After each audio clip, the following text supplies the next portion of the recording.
Olá a todos, louvado seja nosso Senhor Jesus Cristo. Hoje vamos iniciar propriamente dita estas sessões sobre a missa. E antes de começarmos com os ritos introdutórios, eu queria falar um pouco sobre os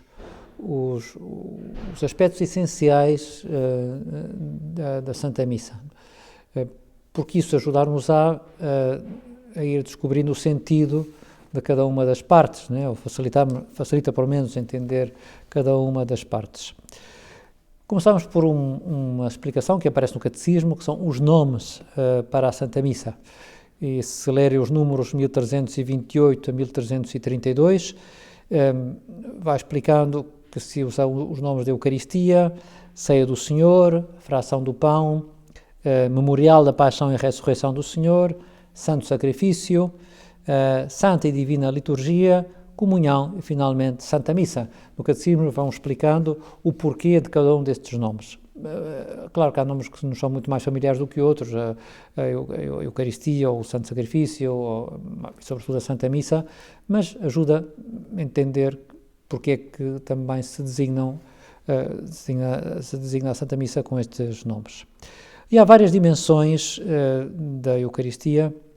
Em concreto, há três que nos poderiam levar, cada uma delas, um curso. Eu pensei que talvez pudesse ser mais fácil e mais intuitivo contar três histórias a propósito da presença de Jesus na Eucaristia, do facto da Eucaristia ser o memorial sacrificial e, por fim, um banquete, uma comunhão, né, com o corpo e sangue de Cristo. Nenhuma das histórias esgota a compreensão destas realidades, mas já digo, pode ilustrar e pode facilitar-nos. Vamos começar não pela presença, mas o memorial sacrificial. A Eucaristia é o memorial da Páscoa de Cristo, a atualização e a oferenda sacramental do seu único sacrifício. O Papa João Paulo II costumava dizer que na Eucaristia há uma representação, mas não é teatral, é representação, um voltar a tornar presente a oferenda que Jesus faz de si mesmo ao Pai, na cruz, por todos nós. Torna presente o sacrifício de Cristo, o sacrifício e as consequências, a sua ressurreição e a sua ascensão aos céus. E esta consagração, retornar presente o sacrifício, nota-se pelas próprias palavras da consagração. Isto é o meu corpo, isto é o meu sangue, né, que é derramado, o corpo que é entregue por vós, sublinha a ideia de sacrifício. E também vem ao de cima com a dupla consagração, a do pão e do vinho por separado. A história que eu queria contar, para reforçar esta primeira ideia, é uma história que eu contava um sacerdote já com uma certa idade, e que um dia, dizia ele, que tinha ido a uma sala da catequese, e a catequista tinha deixado que os miúdos, enfim, cada um fizesse o desenho que lhe apetecia.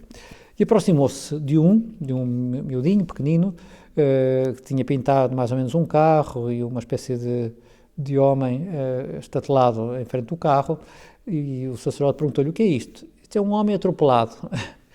E o sacerdote perguntou-lhe: bem, este é o homem, e o que é que são estes riscos que saem aqui do homem? Estes riscos é o sangue. Uma criança, para representar alguém que tinha sido atropelado, portanto estava morto, pintou o corpo e o sangue. Isto é, a dupla consagração facilita-nos a compreensão de que estamos diante do sacrifício de alguém que se entregou o seu corpo, a sua vida, por cada um de nós. Vale o que vale a comparação, mas penso que nos ajuda a dar importância a este querer ter presente que de algum modo entramos em contacto direto com a paixão, a morte e a ressurreição de Jesus. Segunda ideia, é muito importante ter consciente a presença de Jesus. Jesus está presente de muitas maneiras, há uma maneira no sacerdote, está presente no altar, está presente, mas sobretudo há uma presença, que é uma presença chamada, uma presença real, uma presença sacramental de Jesus no pão e no vinho. O Francisco de Fátima referia-se a Jesus escondido. Também aqui me veio uma história para entender que não se trata de um simbolismo, o simbolismo podem ser outras coisas, mas esta é uma presença real. E a história simples, a história de uma criança que tinha alguma deficiência intelectual e a mãe queria que ele fizesse a primeira comunhão e o sacerdote sugeriu à mãe que fizesse perguntou-lhe se podia fazer um breve exame para ter certeza que a criança sabia distinguir o pão eucarístico de um pão normal. E levou-o até à igreja, apontou para o sacrário, perguntou-lhe se sabia quem estava lá, a criança disse, aí está Jesus. Depois apontou para o crucifixo e perguntou-lhe, e aquele quem é? Aquele é Jesus.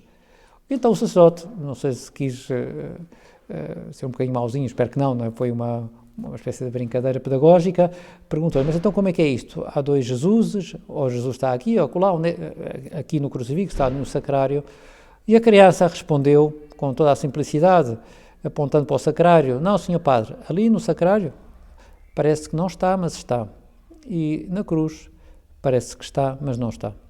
Uma ótima resposta que nos ajuda a entender o que é a presença real e como isso marca ou deve marcar, por exemplo, o modo de estarmos na consagração.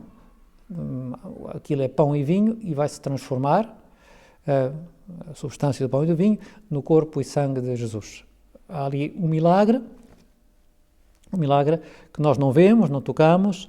Claro, ouvimos as campainhas para nos recordar que ali aconteceu alguma coisa importante, mas pelo menos da nossa parte vale a pena interiorizar que estamos diante de Jesus. E por fim, a dimensão de comunhão, só mais um breve apontamento, que está ligado, claro, aos sacrifícios, aos banquetes sacrificiais, a ceia pascal, que é uma ceia na qual foi instituída a Eucaristia, tinha esse caráter de ceia, de refeição, né? E o Senhor quis instituir a Eucaristia, quis nos dar o seu corpo e sangue como alimento. Eu só recordo uma história que contava o cardeal Ratzinger, que ilustra a importância desta dimensão. Contava ele, já ver se eu consigo ser breve na história, mas para resumir, que um soldado alemão em fuga depois do desembarque dos aliados na Normandia foi bater à porta de um camponês francês e pedindo-lhe ajuda porque estava cheio de fome, meio cansado, meio morto. A família acolheu, mas o pai de família estava zangado porque aquilo era das tropas ocupantes. A esposa e os filhos viram-no então más condições que o quiseram ajudar. O pai protestou, refunfunhou um pouco, até que chegou a hora da refeição. E quando já estavam todos à mesa, e o soldado alemão também, o pai pegou no pão, partiu o pão e deu ao soldado alemão. Isto é, não era simplesmente uma questão de caridade com as condições do soldado, mas era um dizer, o que é meu também é teu. Este partilhar a refeição, neste caso partilharmos o corpo e o sangue de Cristo, ajuda-nos a entender o quanto Jesus quer partilhar connosco a sua vida. Estas três ideias estarão presentes em toda a celebração eucarística e ajudar-nos ao muito se estivermos bem presentes. Até porque a imaginação terá que ir para o Calvário, para Cristo ressuscitado, para a última ceia, tudo que rodeia o mistério eucarístico.